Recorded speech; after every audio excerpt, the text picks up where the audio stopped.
Bunge power. Bunge power. Mr. Speaker, niko na uchungu sana. Nataka kuingia kwa hii mada ya pili.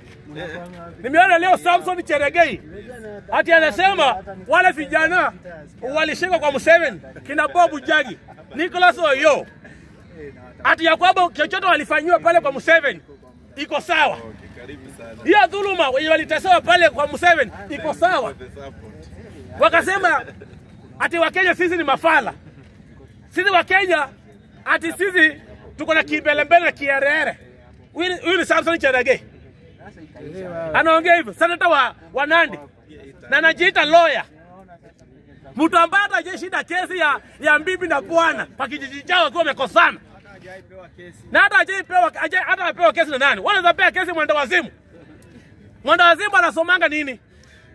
Mtu ambaye hata hajui kusoma sentensi ya the unampea nini? Hata ni kubeba kichwa kubwa na kuzapotoa na shingo ndogo kama kebu ya East Africa, kebu ya stima. Wewe ni mtu aina gani? Kuna leader ambaye Kenya konomo kabisa kwa kichwa yake. Anayesema mwananchi wa kawaida ati ada teso na mapolisi kwa msitu ama uliwe, alafu useme ni yake. Kwa katiba gani? Kwa katiba gani? Alafu anasema ati ukifuka boda sheria za nchi nyingine zinaanzia hapo. Wataka kuniambia sheria ya Museveni inasema ushike mtu uue unyonge? Kuna katiba inasema hivyo na wanasema nchi ni democratic. Kuna sheria ya Tanzania pale kwa katiba ya Tanzania inasema mwananchi wa kawaida auliwe. Hiyo sheria iko. Na kama iko basi sisi kama Kenya tumejitoa kwa katika jumuiya ya Afrika Mashariki. Tumejitoa.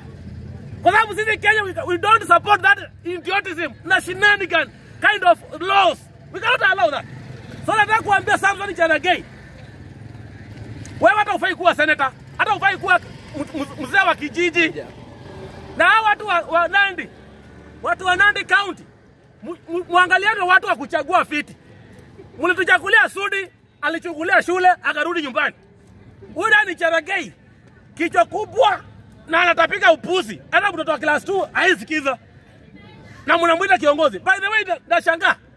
Unakumbuka pia ule MCA wa Kericho alienda parliament. Wakati alikuwa na impeach governor. Ana shida hata kutamka jina yake. Hajui jina yake ni nani. Hakuna kitambulisho na hajui jina yake ni nani.